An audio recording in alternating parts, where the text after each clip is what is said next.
The most popular classes of all are the stock machines like you may drive on the street.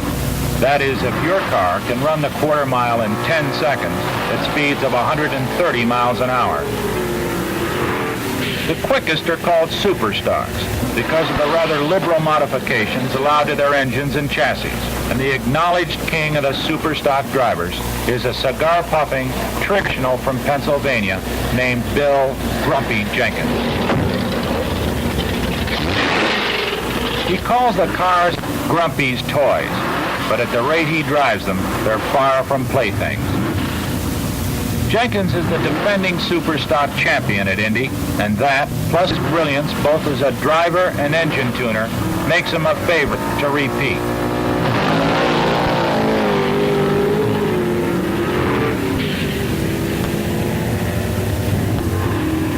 You have an engineering background, don't you? Well, I went to Cornell for about 3 years, but I didn't finish and get a degree. But it was in mechanical engineering at that time. Father died, and I was broke, and maybe not the best student there was. Maybe spent too much time fooling around with cars. Have you always been involved in stock car racing? No, as far as drag racing is concerned, I've worked on all kinds of drag race equipment, even fuel dragsters back in 1958, 59. And gotten back into the stock car business because it seemed to fit this part of the country a little bit better, and I built a business around working on stock cars, and sort of used the drag racing at that point in the game as a semi-hobby and a little bit of advertising. Bill, where is the real satisfaction in your particular participation in drag racing, in building and tuning the automobiles, or in actually winning the races?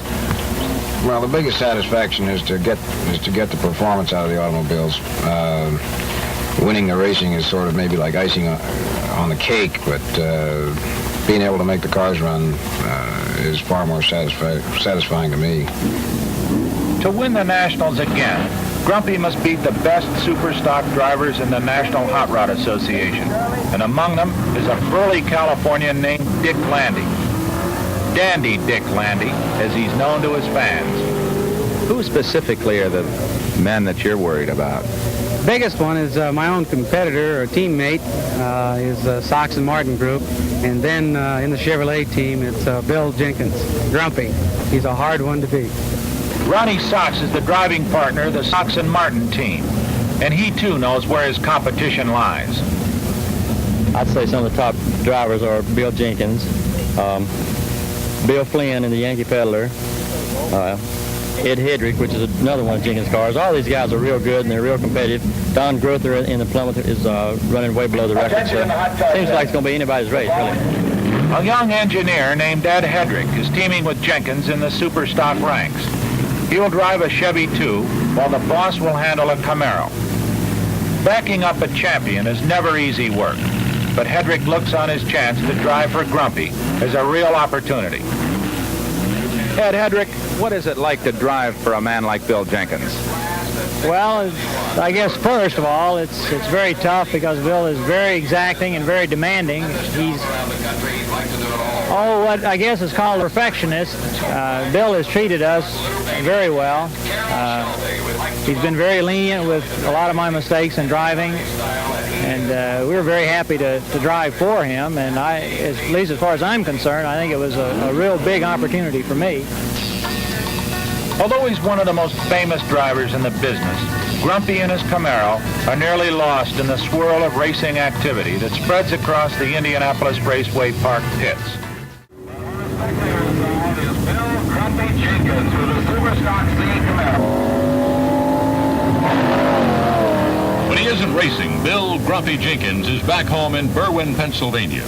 As he prepares for the next race, his mind is on those few seconds of victory or defeat, and his hands are on a very expensive automobile. More than a champion driver, he is one of the nation's top automotive engineers. To a man of his reputation, every mechanical detail must be best to work best.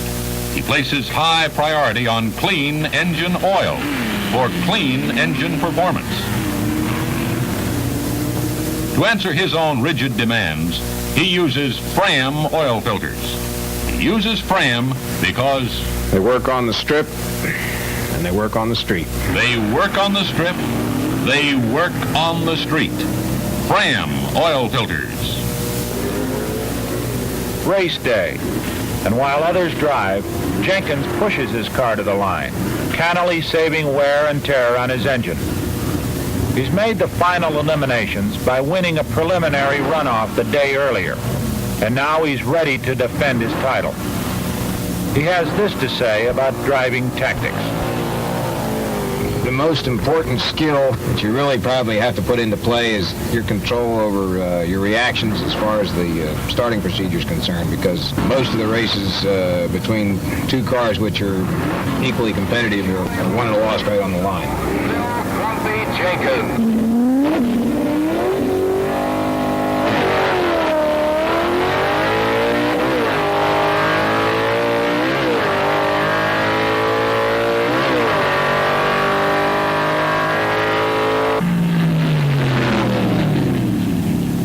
The rest of your action as far as the operation of the car down the track is concerned are pretty much conditioned reflexes. I run every race just the same, just as tight. It's pretty difficult to get your timing straightened out to run just as tight as you can, and if you tried to vary it, I think that you'd be in more trouble. You can maybe have two different approaches to a given situation. One where you know you're going to win, or you know that you're not going to have any trouble, at least predictable trouble, and you may back off completely and wait for the green light. Or the other approach is the uptight approach, and you just do that every time, just as a matter of staying in practice. Jenkins wins his first round, but teammate Hedrick and Dick Landy are upset victims. Skillful driving is only a part of drag racing. It is a game of horsepower, and the driver who has the most is generally a winner. Bill Jenkins had this to say about his power plant. Its advertised original horsepower rating was about 375, and in its present state of tune, it's about 540. What sort of modifications are you permitted to make on the engine in super stock? In super stock category, NHRA, you're allowed to change your intake manifold as long as it resembles the manifold which originally came on the engine, and you can run any kind of camshaft. You're also allowed to completely go through the engine and build it to certain specifications, which may be somewhat more desirable in assembly line specifications. While Jenkins' car is ready for its next run, top fuel antagonists Benny Osborne and Don Garlitz chat before their upcoming duel. Big Daddy has already disposed of Tom McEwen, and with Don Prudhomme a surprise loser, his chances look better by the minute.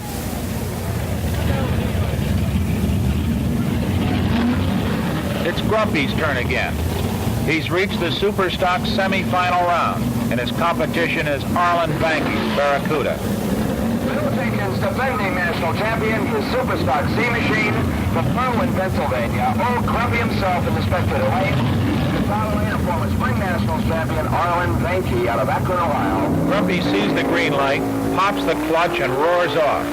But suddenly he loses traction, and chances for the championship disappear beneath his spinning wheels.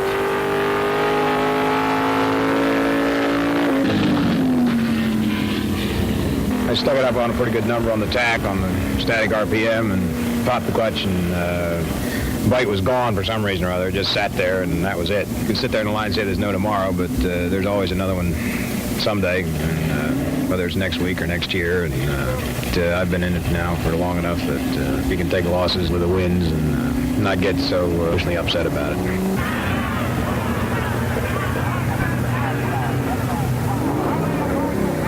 Banky barely has time to savor his win over Jenkins before he goes to the line for the championship.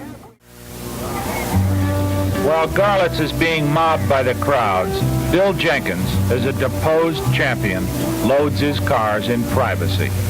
Such is the solitude of a loser. But Grumpy is a professional, and he understands defeat as well as victory. He has lost before and will doubtlessly lose again. But as one of the sharpest competitors in the business, the balance of his races will end in victory. And as for the Nationals, well, as every racer knows, there'll always be another Indy.